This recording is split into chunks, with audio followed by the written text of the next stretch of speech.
Okay so guys ये है हमारा job ready level 1। So basically it's a launch webinar you can say, जिसमें job ready level 1 जो है, इसको जॉब रेडी लेवल 1 इसलिए हमने नाम दिया बिकॉज इस पूरे कोर्स के दौरान जो है आपको वो सारी जो रेस्पॉन्सिबिलिटीज आपकी होती हैं बीइंग आईटी पर्सन। अगर आप किसी कंपनी को ज्वाइन करते हैं तो उस कंपनी के अंदर जो भी आपकी रेस्पॉन्सिबिलिटीज हैं वो सारे आपको उसका नॉलेज होना चाहिए, तभी जो है आप एक सक्सेसफुल आईटी पर्सन जो है वो बन सकते हैं। ठीक है। सो इसीलिए हमने इसको नाम दिया जॉब रेडी। तो जो भी आपका जॉब आप ज्वाइन करते हैं तो वहां पर आपका सारा नॉलेज जो आपको होना चाहिए वो सारी चीजें इसके अंदर हमने कवर अप करी हैं। राइट। सो अभी यहाँ पे आज के हमारे इस पूरे वेबिनार का जो टॉपिक है, सो टॉपिक की बात करें तो यहाँ पे हमारे पास सबसे पहले तो what you will learn in this course, तो वो सारी डिटेल्स मैं आपको बताऊंगा कि इस पूरे जॉब रेडी लेवल 1 कोर्स के अंदर जो है क्या क्या चीजें इंक्लूड करी गई हैं और आप किस तरह से अपने करियर को एक अच्छे मुकाम तक पहुंचाने के लिए क्या क्या नॉलेज आपके पास होना चाहिए। वो सारी डिटेल्स जो हैं वो आपको मैं यहाँ पर बताने वाला हूँ। सो इसीलिए जो है आपको थोड़ा सा पेशेंस रखना है ताकि जो है हम इसको अच्छे से पूरा क्लियरली कवर अप कर पाए। और यहाँ पे सेकंड जो है अपॉर्चुनिटीज आफ्टर दी कोर्स, है ना। अगर आप ये कोर्स कंप्लीट करते हैं देन उसके बाद आपके पास क्या जॉब अपॉर्चुनिटीज हैं क्या आपके पास एज अ जॉब करते हैं या एज अ फ्रीलांसर काम करते हैं तो आपके पास कैसी कौन कौन सी अपॉर्चुनिटीज हैं एज अ करियर, तो वो सारी चीजें हम लोग यहाँ पे कवर अप करेंगे। देन उसके बाद बैच कब से स्टार्ट हो रहा है, उसकी क्या डेट रहेगी जब से ये बैच स्टार्ट होंगे, और क्या जो है आपका इसका जो टाइमिंग वगैरह रहेगा क्लास का, वो सारी डिटेल्स जो है वैसे तो आप हमारे सपोर्ट टीम को जो है ज्वाइन करके उनसे पूछ सकते हैं। लेकिन अदरवाइज यहाँ पर भी मैं एंड ऑफ द सेशन जो है मैं आप लोगों को सारी चीजें क्लियर करूंगा। और finally Q and A session रहेगा जहां पे आपका अगर कोई भी डाउट है, कुछ भी सवाल है, तो वो आप अपने किस तरह से मेरे से पूछ सकते हैं, वो सारी डिटेल्स मैं आपको बताने वाला हूं। ठीक है, ये हमारे आज के वेबिनार का टॉपिक रहने वाले हैं। सो सबसे पहले हम स्टार्ट करते हैं जो कि पहला टॉप कोर्स है which is called CCNA 200-301। So CCNA 200-301 जो है ये आपका CCNA का फुल फॉर्म होता है आपका सिस्को सर्टिफाइड नेटवर्क एसोसिएट। तो ये जो CCNA 200-301 जो है ये बेसिकली एक एग्जाम कोड है। तो जो अगर आप ये कोर्स कंप्लीट करने के बाद अगर आप जो सिस्को का एक सर्टिफिकेशन है अगर आप वो अटेंड करना चाहते हो, एग्जाम देके आप सर्टिफाइड नेटवर्क इंजीनियर बनना चाहते हो, तो उसके लिए आपका ये कोड जो है वो एप्लीकेबल रहेगा। इस कोर्स के दौरान अगर आप लोग कवर अप करेंगे तो इसके अंदर जो मेजर टॉपिक्स की अगर हम बात करें, basically this course is a fundamental of networking knowledge. यहाँ पे आपको फंडामेंटल जो है एक कह सकते हो, एक फाउंडेशन लेवल आप यूं कह सकते हो, एक बेस आपको मिल जाएगा अगर आप अपना करियर जो है शुरुआत करना चाहते हैं आईटी फील्ड के अंदर। तो आपको करियर की शुरुआत के लिए जो सबसे ज्यादा इंपॉर्टेंट फैक्टर है वो आपका होता है नेटवर्किंग। किसी भी कंपनी में चले जाएं, चाहे वो कितनी बड़ी हो कितनी छोटी हो, आपको नेटवर्किंग तो मिलने ही वाली है। और हर कंपनी के अंदर आज की डेट में मैनेजेबल डिवाइसेस लगे हुए हैं। तो अगर आपको इसका नॉलेज नहीं होगा तो डेफिनेटली आप जो है कुछ भी वहां पर नहीं कर पाएंगे। तो अगर आपको वहां पे कहीं पे भी कोई प्रॉब्लम आ गई नेटवर्क के अंदर तो उसको आप ट्रबल शूट भी नहीं कर पाएंगे और फाइनली आप फ्रस्ट्रेट हो जाएंगे क्योंकि आपके पास वो नॉलेज नहीं है। बेसिकली इस कोर्स के दौरान जो है आपको जो जो मेजर टॉपिक्स कवर करने वाले हैं वो टॉपिक्स में आपका सबसे पहले आता है नेटवर्क फंडामेंटल्स। नेटवर्क का जो है फंडामेंटल्स क्या है, ये फंडामेंटल्स आपको पता होने चाहिए। फिर आपका जो है नेक्स्ट आपका नेटवर्क एक्सेस। तो फंडामेंटल्स के बाद में नेटवर्क एक्सेस जो है वो कैसे काम करता है, नेटवर्क आपस में कैसे कम्युनिकेट करते हैं, ये सारी डिटेल्स हम यहाँ पे सीखेंगे। देन आईपी कनेक्टिविटी, यानी कि जो आपके IPv4 IPv6 टेक्नोलॉजी है वो किस तरह से पूरा काम करती हैं, उसके द्वारा कैसे आईपी सर्विसेज यानी कि उनके द्वारा हम राउटिंग प्रोटोकॉल्स का इस्तेमाल करके कैसे डेटा एक लोकेशन से दूसरे लोकेशन तक पहुंचाते हैं। जैसे कि एग्जांपल के लिए, जैसे आप मैं यहाँ पर बैठा हूँ जोधपुर राजस्थान के अंदर, और आई एम श्योर कि आप लोग भी बहुत दूर दूर मेरे से बैठे हुए हो अलग अलग सिटीज के अंदर, राइट। लेकिन फिर भी आप तक जो भी मैं यहाँ पे कर रहा हूँ वो आप तक पहुंच रहा है। तो इमेजिन करो कि वो क्या आपके पास भी वही सर्विस प्रोवाइडर है जो मेरे पास है? नहीं। हो सकता है कि आपका सर्विस प्रोवाइडर डिफरेंट हो सकता है कि मेरा सर्विस प्रोवाइडर डिफरेंट हो, लेकिन स्टिल हम लोग आपस में जो है डेटा को कम्युनिकेट कर पा रहे हैं। तो ये हम यहाँ पे सीखेंगे। Then network security fundamental. So आज की डेट में हम सब जानते हैं कि जितना भी इंटरनेट वर्ल्ड है वो आपका बहुत ही ज्यादा अनसिक्योर हो गया है। रीजन क्या है? क्योंकि नंबर ऑफ हैकर्स इंक्रीज होते जा रहे हैं, जो ऐसे टारगेट करते रहते हैं कंपनीज को जिनका नेटवर्क जो है ज्यादा सिक्योर नहीं है। तो आपको, अगर आप किसी कंपनी में as a IT person join करते हैं, तो आपकी जॉब रेस्पॉन्सिबिलिटी होती है कि कंपनी का जो डेटा है उसको आप सिक्योर करके रखें, राइट। देन हम लोग यहाँ पे कवर अप करेंगे नेटवर्क ऑटोमेशन एंड प्रोग्रामेबिलिटी। तो ये जो चीजें हैं, ये कुछ मेजर टॉपिक्स हैं जो हम लोग यहाँ पे पूरे इस कोर्स के दौरान कवर अप करेंगे। तो अभी थोड़ा सा इसका एक ओवरव्यू देखते हैं कि कैसे जो है ये काम करता है। सो बेसिकली, अगर से फॉर एग्जांपल, अगर मेरे पास यहाँ पर एक कंप्यूटर है, ठीक है, लेट मी टेक पेंसिल। अगर हमारे पास यहाँ पर एक कंप्यूटर है, ये आपके पास एक कंप्यूटर है, और यहाँ पर एक और कंप्यूटर है। अगर हमने इनको दोनों को डायरेक्टली केबल के जरिए कनेक्ट कर दिया, तो डेफिनेटली ये जो आपका पीसी 1 है और पीसी 2 है, राइट, ये दोनों आपस में डेटा ट्रांसमिट कर पाएंगे। पीसी 1 का जो डेटा है वो आसानी से पीसी 2 में आ जाएगा, और पीसी 2 का डेटा जो है वो आसानी से पीसी 1 के अंदर ट्रांसफर किया जा सकता है। लेकिन मान लो कि अगर यहाँ पे नेटवर्किंग नहीं होती, तब क्या होता? अब ये दो कंप्यूटर्स हैं आपके पास, अगेन पीसी 1 एंड पीसी 2 है, बट इन दोनों के बीच में क्या नहीं करा गया? नेटवर्किंग नहीं करी गई है। अगर इन दोनों के बीच में नेटवर्किंग नहीं करी गई, तब आप क्या, ये दोनों यूजर जो पीसी 1 एंड पीसी 2 के बीच में डेटा शेयर करना चाहते हैं या ट्रांसफर करना चाहते हैं, एक दूसरे को प्रोवाइड करना चाहते हैं, तो क्या ये पॉसिबल है यहाँ पे करना? तो यहाँ पर डेफिनेटली पॉसिबल तो है, लेकिन उसके लिए एडिशनल यहाँ पे इनको मेहनत करनी पड़ेगी। क्या करना पड़ेगा? या तो वो पेन ड्राइव लेके डेटा को ट्रांसमिट करेंगे, तो उसमें एक टाइम टेकिंग प्रोसेस है। पहले कंप्यूटर से पेन ड्राइव के अंदर डेटा ट्रांसमिट करेंगे, वो टाइम लेगा, फिर उस पेन ड्राइव को दूसरे कंप्यूटर में ले जाकर लगाएंगे, फिर वो उस कंप्यूटर के अंदर वापस कॉपी करेंगे। तो ये एक टाइम टेकिंग प्रोसेस है। तो नेटवर्किंग जो है वो बेसिकली हमारे पूरे नेटवर्क के, हमारे जितनी भी लाइफ है, वो कंपनी के बिजनेस की रिक्वायरमेंट की बात कर लो या एक इंडिविजुअल घर की रिक्वायरमेंट कर लो, हर एक इंडिविजुअल की आज की डेट में नेटवर्किंग एक बहुत बड़ी रिक्वायरमेंट बन चुकी है, राइट। अब चलो, ये तो हो गए कंप्यूटर्स। चलो, हर किसी के पास कंप्यूटर नहीं होते हैं, तो आई एम श्योर कि आपके पास लैपटॉप्स होते होंगे। अब आपके पास में ये एक मोबाइल है, ठीक है, ये आपका मोबाइल है। इस मोबाइल के जरिए आप क्या कर रहे हो? इस लैपटॉप के अंदर इंटरनेट एक्सेस कर रहे हो। कैसे कर रहे हो इंटरनेट एक्सेस? ठीक है, तो उस इंटरनेट एक्सेस करने के लिए आपको क्या, आपने क्या करा? इनका आपस में जो है कनेक्टिविटी कर ली with the help of wireless, है ना। तो वायरलेस के जरिए हमने यहाँ पे क्या करा? यहाँ पे कनेक्टिविटी कर ली, तो हम आसानी से कंप्यूटर के अंदर भी यूएसबी डोंगल आता है एक वायरलेस वाला, उसके जरिए भी हम लोग कनेक्टिविटी कर लेते हैं। यहाँ पे मोबाइल से भी डायरेक्टली कनेक्टिविटी करके मोबाइल का जो डेटा है वो हम कंप्यूटर्स के अंदर, तो यहाँ पे वायरलेस नेटवर्किंग हो रही है, राइट। तो यहाँ पर वायरलेस नेटवर्किंग हो रही है। अब यहाँ पर मान लो कि आपके पास अगर दो दो कंप्यूटर नहीं है, इससे ज्यादा कंप्यूटर्स हैं, फिर क्या होगा? मान लो कि आपके पास जो है यहाँ पर एक ये कंप्यूटर है, एक और कंप्यूटर है, एक और कंप्यूटर है यहाँ पे। इस तरह से आपके पास जो है कुछ कंप्यूटर्स आपके पास रखे हुए हैं। इतने सारे कंप्यूटर्स को आपको क्या करना है?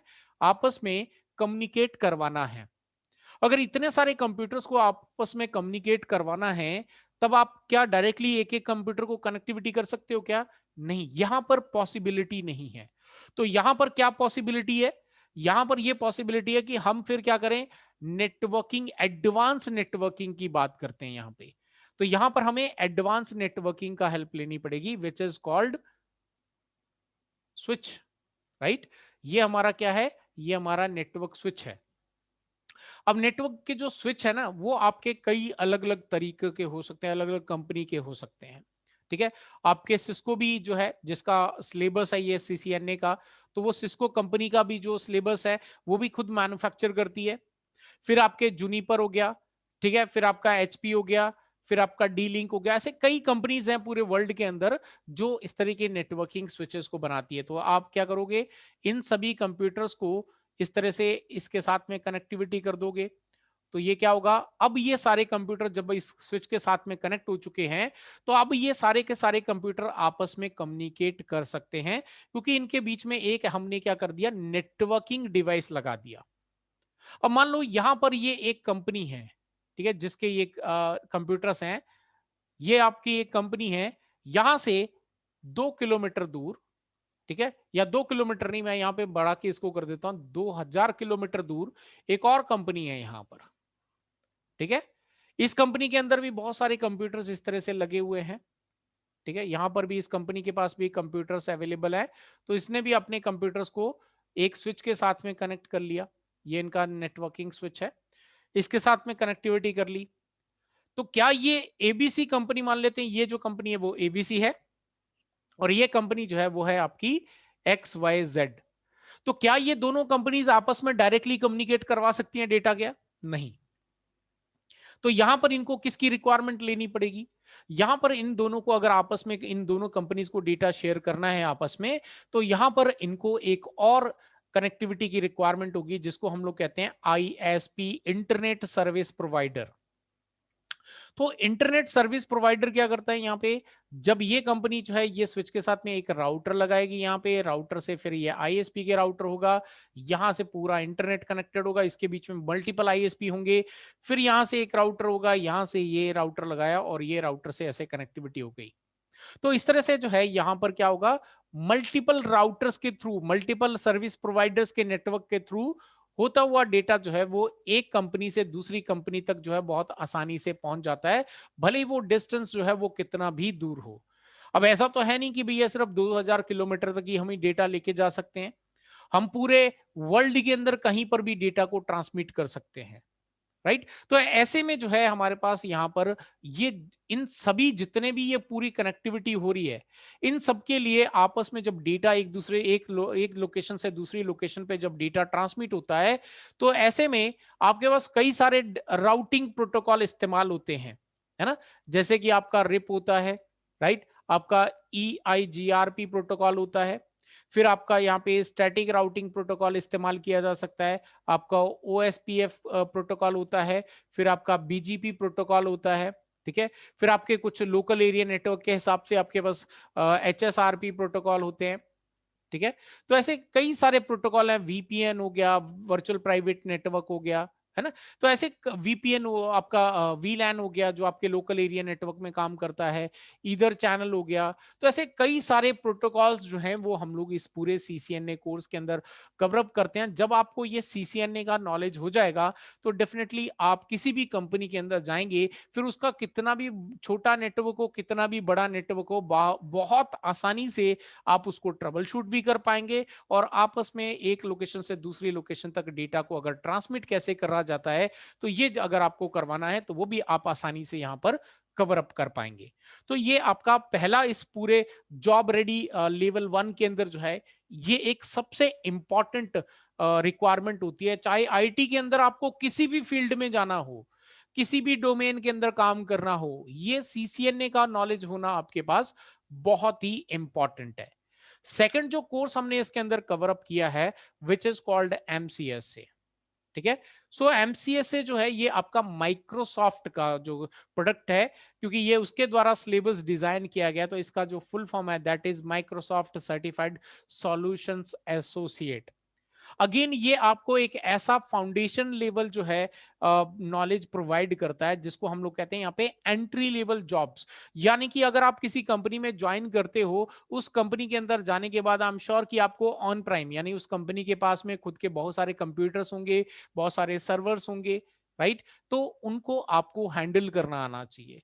चलो, कंप्यूटर्स तो हर किसी के पास में, लैपटॉप कंप्यूटर्स पे तो हम लोग आज की डेट में शुरू से ही काम करना सीख जाते हैं, लेकिन सर्वर्स का मौका हमें हमेशा नहीं मिलता, है ना। तो सर्वर्स के अंदर जो है काम इतना आसान भी नहीं होता। अगर एक कंप्यूटर का आपने कोई डेटा इधर उधर कर भी दिया, तो चलो हो सकता है कि आपके पास इतना उस यूजर का डेटा इतना इंपॉर्टेंट नहीं है, तो हो सकता है कि आपको कोई प्रॉब्लम ना हो। लेकिन अगर आपके पास नॉलेज नहीं है और आपको सर्वर के ऊपर हैंडल करने के लिए दे दिया गया, और सर्वर के अंदर आप नहीं कर पाए, फिर क्या होगा? देन डेफिनेटली आप फ्रस्ट्रेट हो जाओगे, फिर बोलोगे कि यार आईटी के अंदर जो है करियर इतना अच्छा नहीं है। सो बेसिकली माइक्रोसॉफ्ट के द्वारा जो है ये जो CCNA सॉरी MCSA जो है, इसका जो सर्टिफिकेशन है वो रिटायर्ड कर दिया गया है Jan 31 2021 से, है ना। 31 Jan 2021 से जो है, यानी कि इसी साल जनवरी से जो है इसको डिसकंटिन्यू कर दिया गया। यानी कि अब भी अगर आप लोगों को किसी भी कंपनी के अंदर काम करना है और वहां पे सर्वर्स वगैरह लगे हुए हैं, तो आपको एमसीएसए का नॉलेज होना जरूरी है। अब इसका रिटायर कर दिया का मतलब क्या है? रिटायर कर दिए का मतलब यह है कि अब आपको एग्जाम देना है, देने की कोई रिक्वायरमेंट नहीं, क्योंकि इसको खत्म कर दिया एग्जाम को। लेकिन इसका नॉलेज होना आपके लिए बहुत ही इंपॉर्टेंट है। इस पूरे कोर्स के अंदर हम क्या करेंगे? वर्चुअलाइजेशन, राइट, क्योंकि आज की डेट में हर सर्वर्स के ऊपर में वर्चुअलाइजेशन जो है वो यूज करी जाती है। तो इसलिए वर्चुअलाइजेशन के बारे में हम पूरा इंट्रोडक्शन देखेंगे। वर्चुअलाइजेशन के कौन कौन से आपके पास सॉफ्टवेयर अवेलेबल हैं, उनके ऊपर काम कैसे होता है, तो वो सारी चीजें हम यहाँ पे देखेंगे। देन आपके सर्वर हो या फिर आपके एंड डिवाइस हो, जिसको हम पीसी बोलते हैं, उनका इंस्टॉलेशन, उनका ऑपरेटिंग सिस्टम्स, उसके बारे में उसके कई सारे फीचर्स होते हैं जो एक नॉर्मल यूजर को नहीं पता होते हैं। क्योंकि जितने भी फीचर्स होते हैं ना, वो आपके नॉर्मल यूजर्स के हिसाब से दिखाए जाते हैं, लेकिन बहुत सारे ऐसे फीचर्स होते हैं हमारे कंप्यूटर्स के अंदर जो अगर हम ये इस तरह के कोर्स करे होंगे, डेफिनेटली तभी हम जो है उन फीचर्स को देख पाएंगे, उन फीचर्स को समझ पाएंगे, उनके ऊपर काम कर पाएंगे, राइट। लेकिन वो एडवांस लेवल के फीचर जो है पूरे यहाँ पे पहले से दिखाई नहीं जाते, उनको पहले से हाइड करके रखा जाता है। फिर आपका एक्टिव डायरेक्टरी सर्वर्स के ऊपर में एक जो है आप कह सकते हो हार्ट ऑफ दी सर्वर कह सकते हो। एक्टिव डायरेक्टरी एक बहुत ही इंपॉर्टेंट फीचर होता है सर्वर्स के अंदर, जिसके जरिए हम लोग अपने पूरे नेटवर्क के जितने भी कंप्यूटर्स वगैरह उनको बहुत आसानी से कंट्रोल कर सकते हैं, और उनके अंदर बहुत अलग अलग तरीके की जो फैसिलिटीज हैं वो हम यहाँ पे प्रोवाइड कर सकते हैं, ठीक है। फिर आपका एक होता है ग्रुप पॉलिसी। तो ग्रुप पॉलिसी के जरिए हम क्या कर सकते हैं? यूजर को कंट्रोल कर सकते हैं कि वहां पर क्या कर सकते हैं, क्या नहीं कर सकते, राइट। तो उनको हम कंट्रोल कर सकते हैं। इसके ऊपर और सब कई सारे प्रोटोकॉल्स हैं, जैसे कि डीएससीपी हो गया, है ना। ये आपका जो सर आपका राउट, अगर आप नेटवर्किंग करते हैं तो आपको राउटर के ऊपर में सिखाया जाता है कि डीएससीपी राउटर से कैसे कॉन्फ़िगर कर सकते हैं। लेकिन अगर आप सर्वर साइड में हैं आप, तो यहाँ पे आपको डीएससीपी सर्वर से कैसे कॉन्फ़िगर किया जाता है, कैसे हम लोग इसको करते हैं, तो ये चीज यहाँ पे हमें देखने को मिलेगी। फिर आपका एनएलबी यानी कि नेटवर्क लोड बैलेंसिंग, फिर आपका डीएफएस यानी कि आपका डिस्ट्रीब्यूशन फाइल सिस्टम, एफटीपी आपका फाइल ट्रांसफर प्रोटोकॉल, वीपीएन जो है आपका virtual private network, PowerShell जो है, इस तरह के कई सारे टॉपिक्स हैं जो रिलेटेड टू सर्वर्स हैं और एंड डिवाइसेस हैं, यानी कि जो कंप्यूटर्स वगैरह हैं। तो ये सारी चीजें जो हैं हम इस पूरे एमसीएसए सिलेबस के अंदर कवर अप करेंगे। अब थोड़ा सा और अच्छे से इसको डिटेल में समझने की कोशिश करते हैं। ले से फॉर एग्जांपल, यहां पे मैं पेंसिल ले लेता हूं, जस्ट अ मिनट। यहां पर जो है हमारे पास, मान लो कि ये हमारे नॉर्मल यूजर हैं, ठीक है। ये हमारे नॉर्मल यूजर हैं और इन नॉर्मल यूजर्स को एक स्विच के साथ में कनेक्ट किया हुआ है, ठीक है। और यहां पर आपके पास एक सर्वर है, ठीक है। और ये आपका कौन सा सर्वर है? इसके ऊपर में माइक्रोसॉफ्ट का जो है विंडोज में भी से फॉर एग्जांपल 2012 डला हो सकता है, 2016 डला हो सकता है, 2019 डला हो सकता है, 2003 भी डला हो सकता है ना। कई पुराने सर्वर्स हैं तो वहां पे 3 भी मिल सकता है। तो आपको ये सभी सर्वर्स को ऑपरेटिंग डिफरेंट डिफरेंट जो इनके वर्जन है उनको आपको मैनेज करना आना चाहिए, ठीक है। वहां से अब जितने भी आपके नेटवर्क के यूजर्स हैं, वो यूजर्स कुछ भी कर रहे हैं, ये आपका इस यूजर को आप बोल बोल के थक गए भैया कि आप ये वाली वेबसाइट जो है आप नहीं ओपन करना, आप वेब ब्राउजर ओपन नहीं करना, आप अपने कंप्यूटर का जो वॉलपेपर वगैरह है वो आप चेंज नहीं कर सकते, आप जो है और भी कुछ उसके अंदर सॉफ्टवेयर इंस्टॉल नहीं कर सकते, राइट। आप अगर मैनुअली कितना भी ऐसे जा जाके हर यूजर को ट्रेंड कर लो, बट वो यूजर्स जो है ना, वो आपके कुछ ना कुछ ऐसी गलती करते रहते हैं, जिसके चलते फाइनली आपके नेटवर्क के अंदर क्या आ जाता है? वायरस अटैक्स हो सकते हैं, आपके नेटवर्क के अंदर और भी कुछ प्रॉब्लम्स हो सकती हैं, जिसके चलते आपको पूरे नेटवर्क का जो डेटा है, आप बीइंग अ नेटवर्क इंजीनियर और मे बी आईटी पर्सन, आपके लिए बहुत बड़ा चैलेंज जो है यहाँ पे एक बन जाता है डेटा को हैंडल करने का, सिक्योर करने का, राइट। तो अगर आप ये सारे रिस्ट्रिक्शंस लगाना चाहते हो, यूजर को मैनेज करना चाहते हो, कहां से कर सकते हो आप? ये सर्वर से आपके लिए पॉसिबल है। आप सर्वर से ये सारी चीजें कर सकते हो। तो इसके अंदर आप जो है एक्टिव डायरेक्टरी के अंदर ग्रुप पॉलिसी वगैरह क्रिएट करके यूजर मैनेजमेंट वगैरह कर सकते हो। अपार्ट फ्रॉम दैट आप और भी बहुत सारे फीचर्स जो हैं इसके अंदर कर सकते हो। तो वो आप जब हम पूरा कोर्स स्टार्ट करेंगे उसके अंदर जो है आप लोग ज्वाइन करेंगे तो डेफिनेटली हम लोग इसमें 1 टू 1 करके बहुत सारी चीजें कवर अप करेंगे। Let's take an another example. Say for example एक कंपनी है, आज की डेट में वेबसाइट या एप्लीकेशन जो हैं बहुत डिजाइन करी जाती हैं। उसी का एक एग्जांपल लेते हैं। से फॉर एग्जांपल यहाँ पर आपकी एक कंपनी है एबीसी। ठीक है, मुझे एबीसी कंपनी नाम एबीसी से बहुत लगाव है। तो यहाँ पे एबीसी कंपनी है। तो एबीसी कंपनी ने क्या करा, ये एक मान लो कि ये आपकी वेब होस्टिंग कंपनी है। ठीक है, तो इसने अगर क्या करा, यहाँ पर एक नॉर्मल पीसी लगा दिया, एक वेबसाइट, एक यूजर आया इसके पास वेबसाइट बनवाने होस्ट कराने के लिए, तो इसने क्या करा, एक नॉर्मल यूजर बाइक खरीद कंप्यूटर खरीदा और उसकी वेबसाइट को होस्ट कर दिया।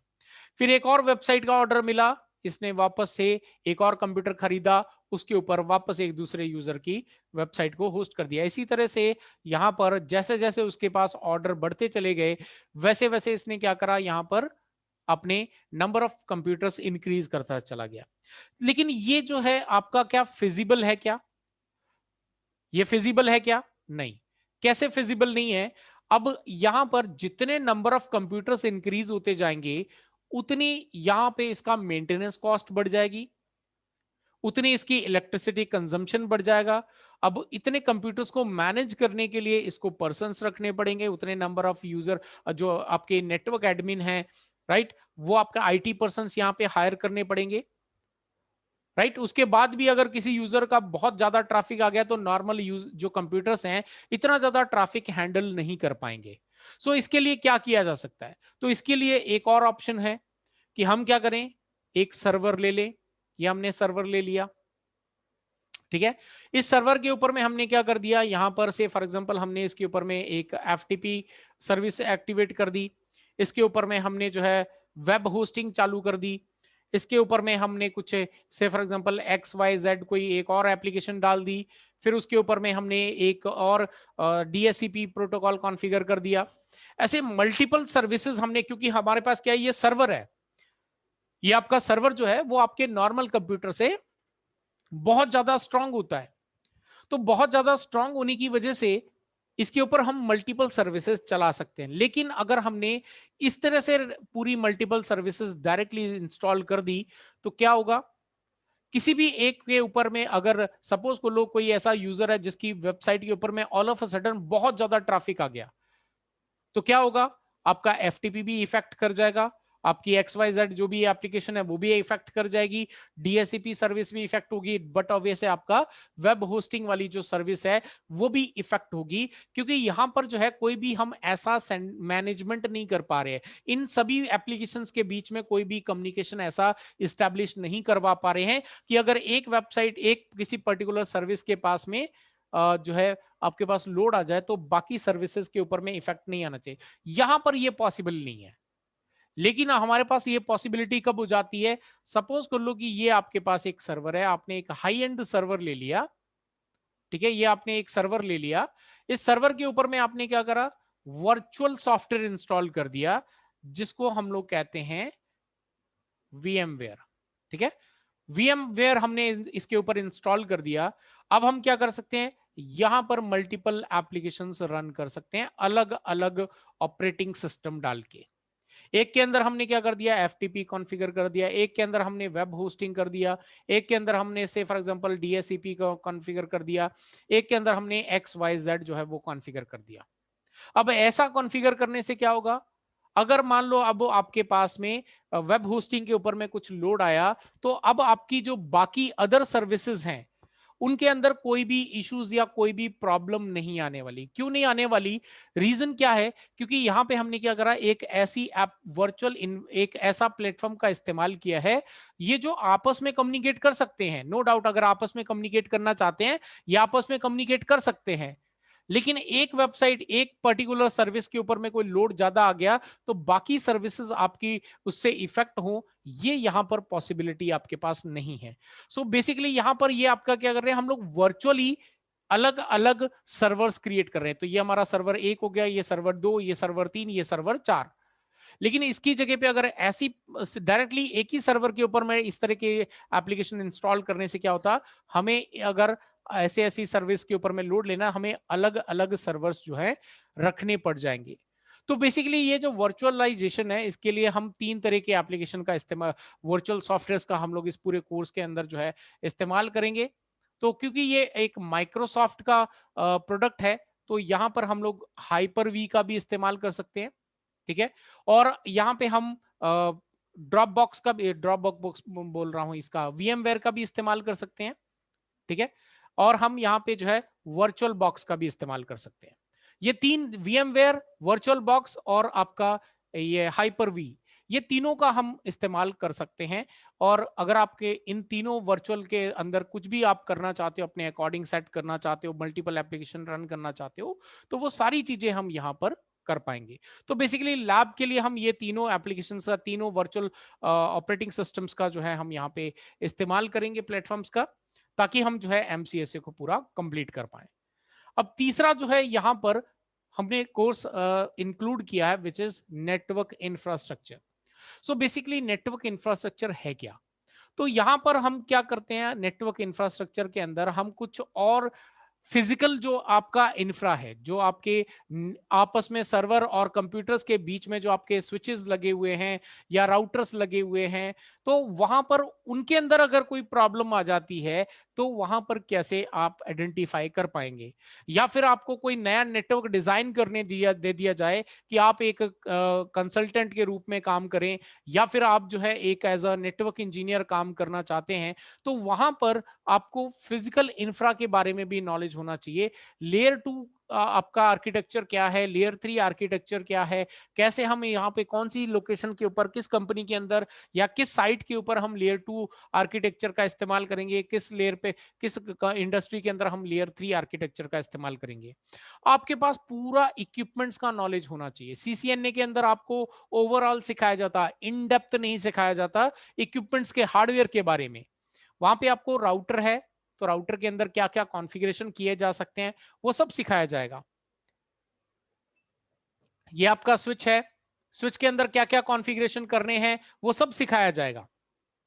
लेकिन क्या नहीं सिखाया जाएगा कि अगर आपके पास सपोज को लो ये एक बिल्डिंग है, इस बिल्डिंग के अंदर आपके पास मल्टीपल फ्लोर्स अवेलेबल हैं, इन फ्लोर्स के ऊपर में आपको नेटवर्क डिजाइन करने दिया जाए, तो आप ये स्विच का कौन सा मॉडल नंबर बाय करेंगे, ये राउटर का कौन सा मॉडल नंबर बाय करेंगे, ये जो चीजें हैं ये आपको वहां पे नहीं सिखाई जाएंगी। यहाँ पे जो इस बिल्डिंग के अंदर आपका जो केबलिंग करने का आपका स्ट्रक्चर होना चाहिए, कॉन्सेप्ट होना चाहिए, वहां पे कहाँ पे आपको कॉपर केबल इस्तेमाल करनी है, कहाँ पे आपको फाइबर ऑप्टिक का इस्तेमाल करना है, तो ये सब चीजें आपको वहां पर नहीं सिखाई जाती। वहां पे सिर्फ इंट्रोडक्शन दे दी जाएगी। लेकिन ये जो कोर्स है, ये बेसिकली मेरा 18+ ईयर का जो एक्सपीरियंस है नेटवर्क डिजाइन करने का, इंप्लीमेंट करने का, कॉन्फ़िगर करने का, ट्रबल शूट करने का, उस बेसिस पे ये मेरे द्वारा डिजाइन किया गया पूरा एक सिलेबस है, जिसके अंदर हम लोग wiring infra, network requirement generation, power calculation, data centre का जो नेटवर्क होता है जिसको डेटा सेंटर आर्किटेक्चर बोलते हैं, तो ये जो है हम लोग पूरे इस कोर्स के अंदर कवर अप करने वाले हैं। राइट, तो ये आपका नेटवर्क इंफ्रास्ट्रक्चर का है। ठीक है जी। अब यहाँ पे एग्जाम्पल के लिए, से फॉर एग्जाम्पल हम लोग क्या कर रहे हैं, एक नेटवर्क डिजाइन कर लेते हैं यहाँ पे। तो लेट मी टेक पेंसिल। तो यहां पर हमने क्या करा, यहां पर आपके पास में स्विच लगा हुआ है, ठीक है। यहां पर आपके पास में एक स्विच लगा हुआ है, यहां पर आपके पास में कुछ कंप्यूटर्स कनेक्टेड है, यहां पर आपके पास कुछ कंप्यूटर्स कनेक्टेड है, यहां पर आपके पास सर्वर कनेक्टेड है। तो ऐसे में इस सर्वर को, मान लो ये आपका एफटीपी सर्वर है, इस एफटीपी सर्वर से आपके ये सारे लोकल एरिया नेटवर्क वाले यूजर जो है वो एक्सेस कर रहे हैं। तो आपको अगर इस स्विच नंबर 1 और स्विच नंबर 2 के बीच में डेटा ट्रांसमिशन में अगर कोई इश्यू आ रहा है, आपने क्या करा, कंप्यूटर्स चेक कर लिए, स्विचेस चेक कर लिए, केबल्स चेक कर ली, बट स्टिल आपका जो डेटा ट्रांसमिशन में जो है प्रॉब्लम आ रही है, तो यहां पर जो है आप किस तरह की क्या चेक करेंगे? आपने कॉन्फ़िगरेशन लेवल चेक कर लिया, हर चीज वो चेक कर ली, एनआईसी कार्ड चेक कर लिया, केबल चेक कर लिया, लेकिन फिर भी आपका जब हर चीज ओके मिलने के बाद भी आपको यहाँ पे प्रॉब्लम आ रही है, switch number 1 and switch number 2 के बाद में जब डेटा ट्रांसमिशन होता है, तब आपके पास इशू आते हैं। इशू क्या आ रहा है? आपका कभी तो रिप्लाई आ रहा है और कभी आपका रिक्वेस्ट टाइम आउट आ रहा है। राइट? या फिर आपको जो है यहाँ पे बोल दिया गया कि यहाँ से आगे आपको एक और नेटवर्क को एक्सपेंड करना है, यहाँ पे एक और स्विच लगाना है, तो ये जो स्विच है ये आपका कौन सा होगा? अगर आप यहाँ पे मान लो सिंगल सर्विस है तो ठीक है, आप कोई भी स्विच लगा लो चलेगा।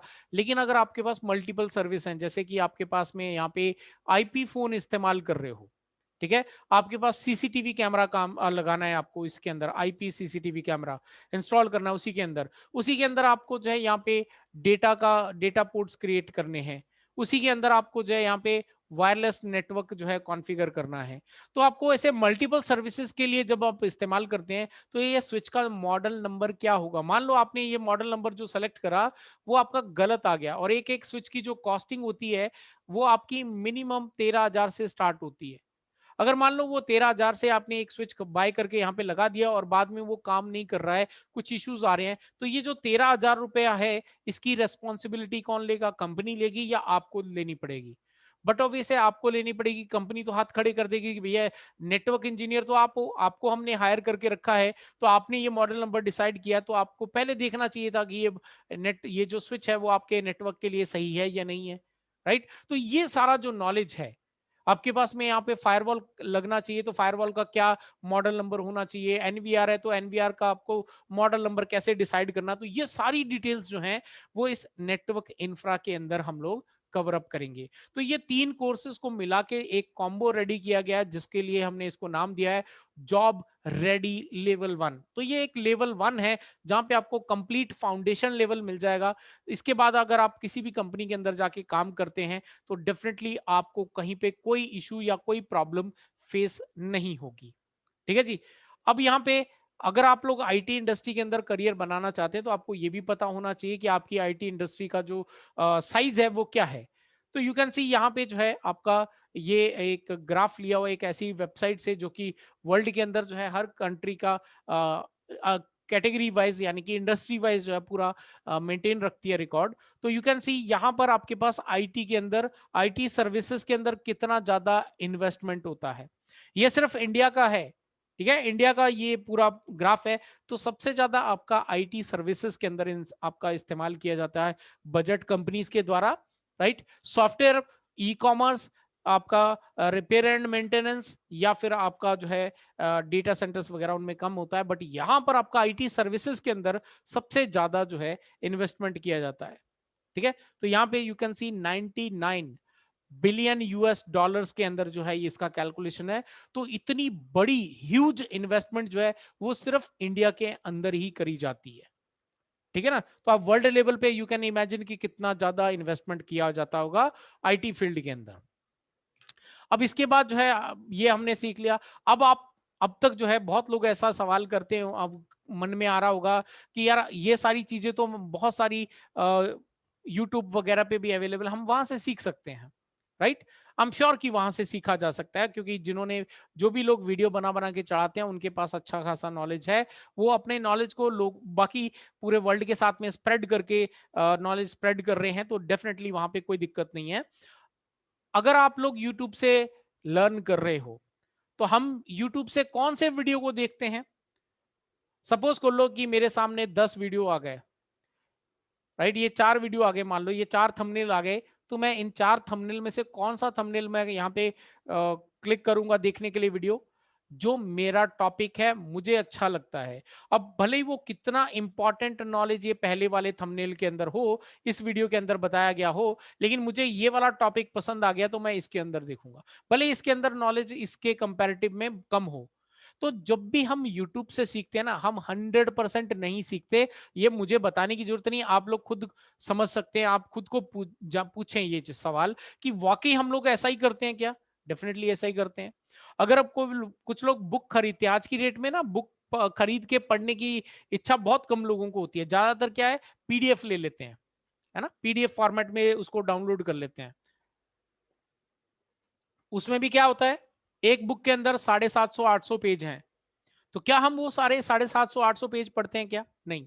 हम इंडेक्स देखते हैं उसमें भी। इंडेक्स देखने के बाद हम क्या करते हैं, फाइंड आउट ये मेरा टॉपिक है जो मुझे अच्छा है, बाकी का तो नॉलेज है मुझे, ये वाला एक टॉपिक अच्छा लग रहा है, तो वही टॉपिक को हम पर्टिकुलर कवर अप करते हैं। ये तरीका है हमारा काम करने का। फिर हम पेड वीडियोस की बात करें, जो लोग वीडियो कोर्स बाय कर लेते हैं, नो डाउट वीडियो कोर्स के अंदर जो है आपको पढ़ाने वाले ने तो बिल्कुल स्टेप बाय स्टेप सिखा दिया, लेकिन सीखने वाले क्या करते हैं, बहुत, मैं सभी की बात नहीं कर रहा हूं, है ना, कुछ ऐसे होते हैं जो क्या करते हैं, जो टॉपिक उनको अच्छा लगता है वो टॉपिक कवर अप कर लेते हैं, बस हो गया उनका पूरा, जो पे किया पैसा भी लगाया, लेकिन उसके बाद भी proper step by step knowledge gain नहीं करते हैं। ठीक है।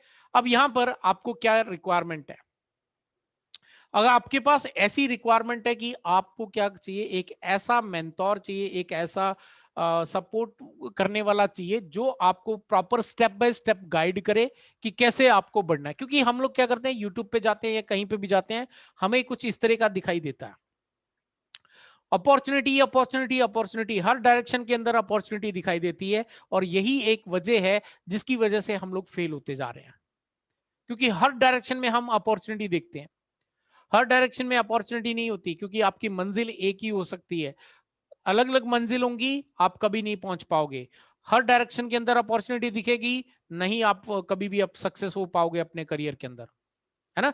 जैसे कि सपोज को लो आपको दिल्ली से मुंबई जाना है, तो दिल्ली से मुंबई जाना है और आपको कोलकाता साइड पे चले जाओगे, कभी आप मुंबई पहुंचोगे, नहीं पहुंचोगे। तो यही चीज जो है हमें ध्यान रखनी है कि हमें एक ऐसा मेंटोर चाहिए, एक ऐसा पर्सन चाहिए जो आपको स्टेप बाय स्टेप चीजों को गाइड कर सके। और इसीलिए आज तक जो है वो स्कूल चले, हमें पेरेंट्स स्कूल में क्यों भेजते हैं, क्योंकि स्कूल के अंदर क्या है, आपको फर्स्ट क्लास से डायरेक्टली 10th क्लास में नहीं बिठाया जाता, आपको पहले फर्स्ट क्लास करवाई जाती है, उसका नॉलेज दिया जाता है, उसको टेस्ट किया जाता है, फिर सेकंड क्लास में बिठाया जाता है, ऐसे कर करके आपको 10th तक या 12th तक लेके जाया जाता है। तो यही चीज जो है हमारे, अगर आईटी करियर के अंदर या किसी भी करियर के अंदर अगर वाकई आपको किसी चीज का नॉलेज गेन करना है, तो आपको स्टेप बाय स्टेप सीखना पड़ेगा, अदरवाइज आप नहीं कर पाओगे। ठीक है जी। तो अब आपको मेरे से क्यों सीखना चाहिए, ये जितने कोर्स मैंने आपको बताए ये सारे के सारे मैं पढ़ाऊंगा, चाहे वो एमसीएसए हो, चाहे वो आपका नेटवर्क इंफ्रास्ट्रक्चर हो, चाहे फिर वो आपका सीसीएनए हो, तीनों कोर्स मैं ही पढ़ाऊंगा। मेरे बारे में मैं बताता हूँ, जो लोग नहीं जानते हैं, मेरा नाम है मंजीत सिंह, मैं एक मिडिल क्लास पंजाबी फैमिली से बिलोंग करता हूँ, राइट। और अब तक मैंने 2017 तक जो है मैंने जॉब करी है काफी सारे अलग अलग पोजीशन पे। मेरा खुद का यूट्यूब चैनल है, जो लोग मुझे नहीं जानते वो मेरा यूट्यूब चैनल जाके देख सकते हैं, जिसका नाम है टेक गुरु मंजीत। ठीक है जी। तो I started my career as a IT help desk. ठीक है, आईटी हेल्प डेस्क के तौर पे मैंने जो है अपना करियर स्टार्ट करा था। ये मैं इसलिए नहीं बता रहा हूँ कि मेरी जर्नी क्या है, मैंने क्या किया, वो नहीं मुझे बताना है, जो मैंने करना था वो तो मैं कर चुका। ये इसलिए आप लोगों को बता रहा हूं, if I can definitely you can. अगर मैं ये कर सकता हूं, इस मुकाम तक पहुंच सकता हूं, तो डेफिनेटली आप लोग भी अपने मंजिल तक पहुंच सकते हैं, अपने गोल तक पहुंच सकते हैं, राइट। सो यहाँ पे मैंने अपना करियर जो है IT as a IT help desk start किया था। देन उसके बाद मैंने एज अ अपने आप को और नॉलेज गेन किया और आगे बढ़ा, तो इसके बाद मैं प्रमोट किया गया आईटी नेटवर्क इंजीनियर के तौर पे। ठीक है। आईटी नेटवर्क इंजीनियर के बाद जो है मुझे जॉब जो मिली, मेरी जो जॉब रेस्पॉन्सिबिलिटी थी, मेरी जो पोजीशन थी, वो आ गई आईटी मैनेजर। तो जहां पर जो है मैं आईटी मैनेजर जब मैं बन गया, उसके बाद मेरे पास 2 लोगों की टीम थी जो मेरे अंडर में काम कर रही थी।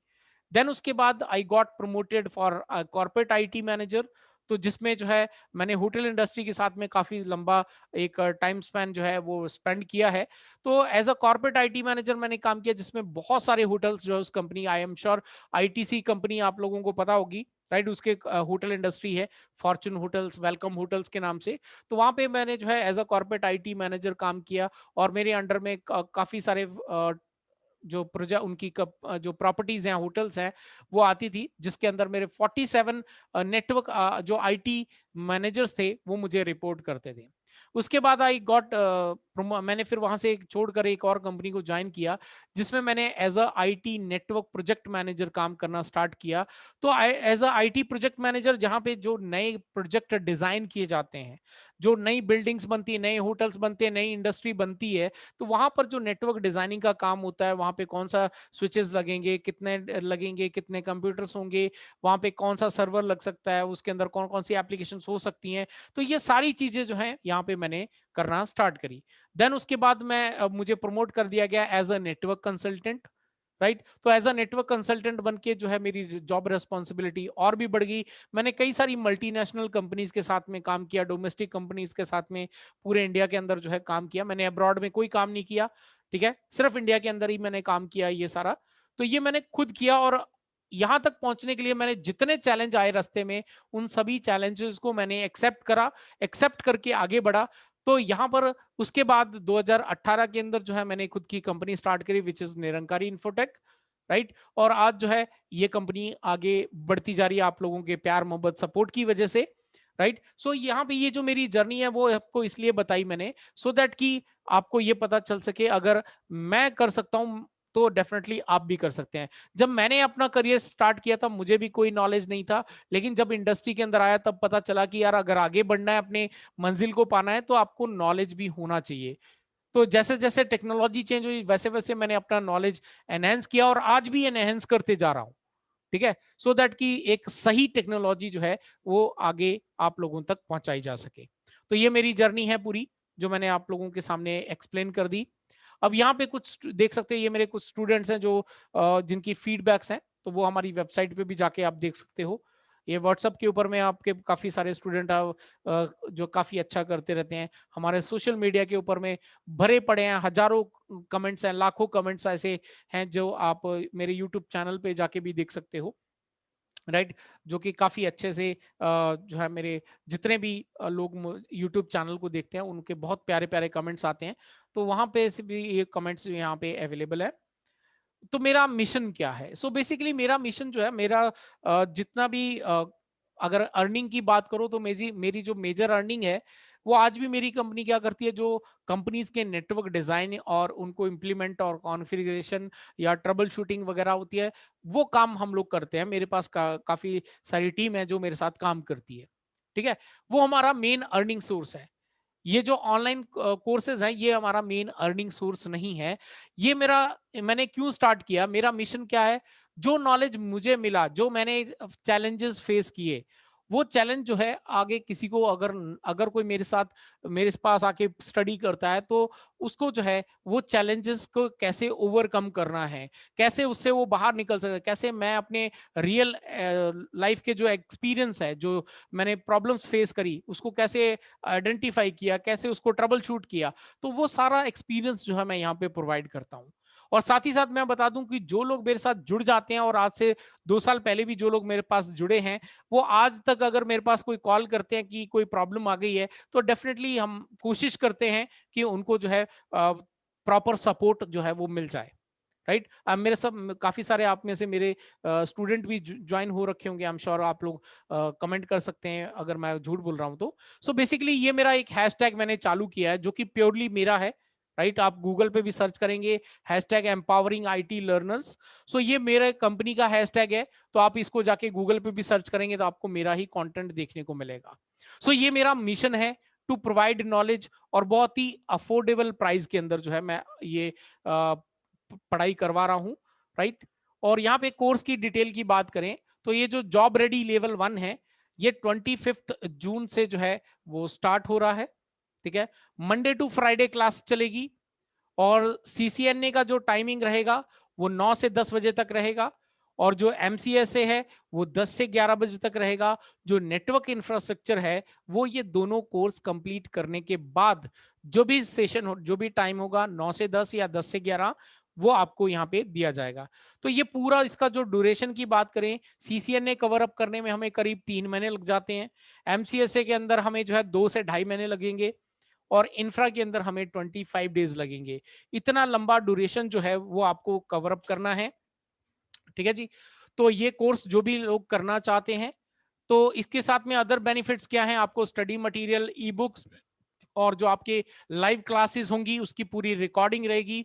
रिकॉर्डिंग आपको लिमिटेड टाइम के लिए नहीं दी जाएगी, आपको लाइफ टाइम के लिए रिकॉर्डिंग दी जाएगी। आप कभी भी जो है इसको एक्सेस कर सकते हैं।